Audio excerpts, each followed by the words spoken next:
Ada for telling my ex Mil that she should be ashamed of herself as a woman and that I don't know if I trust her to be a positive example for my daughter. So I'm not sure where to start, there's so much to the story but I'll do my best to paint a clear picture. I am 33F, and my ex, 33M, and father of my child, 4F, was physically and emotionally abusive. Thank God I escaped from his clutches, unfortunately I share a daughter with him. When I left him he ended up selling our old house and moved in with his mom to help her and save money himself. Throughout our relationship my mother-in-law's and my relationship fluctuated up and down but at the end of the day I considered her family. My own mom is deceased, in fact I don't have any living relatives to speak of, so I would often confide in or seek advice from my mill like I would my own mom. For a long time I hid the abuse.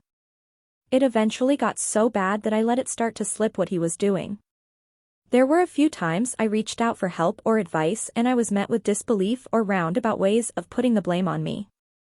This made me feel so trapped and scared to reach out for help with anyone due to fear of rejection or judgment for so long.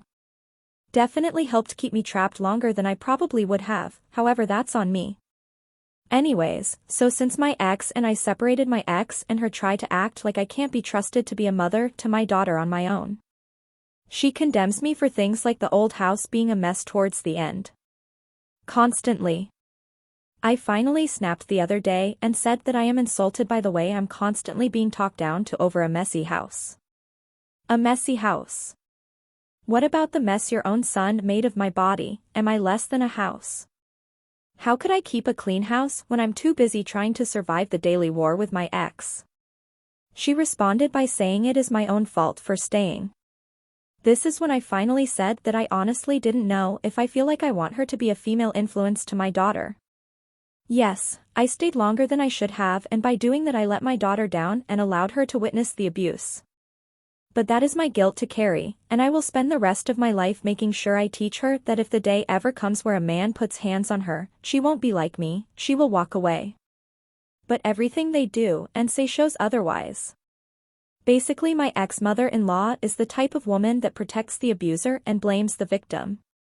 Her own father was extremely abusive to her mom and I'll never forget a comment she made about how her mom stayed because she was weak. Weak. Her own mother. But she'll talk so highly of her dad. So yes, I told her that she should be ashamed of herself as a woman and that I don't want her influencing my little girl to think that way.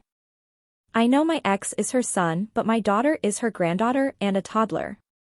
If she really wants what is best for my kid then shouldn't we work together to show my daughter that it is unacceptable for any man to abuse a female the way her son did to me? Instead of making excuses, enabling, shifting blame on the victim, and denying the truth? I hope this makes sense, there's so much to the story, I don't know how to properly communicate it all. But if it's understandable at all, what do you guys think? Maybe I am wrong. Maybe I'm expecting too much. I just don't know. If it wasn't for my concern about what my daughter will take from the situation I would just wash my hands of them and not care.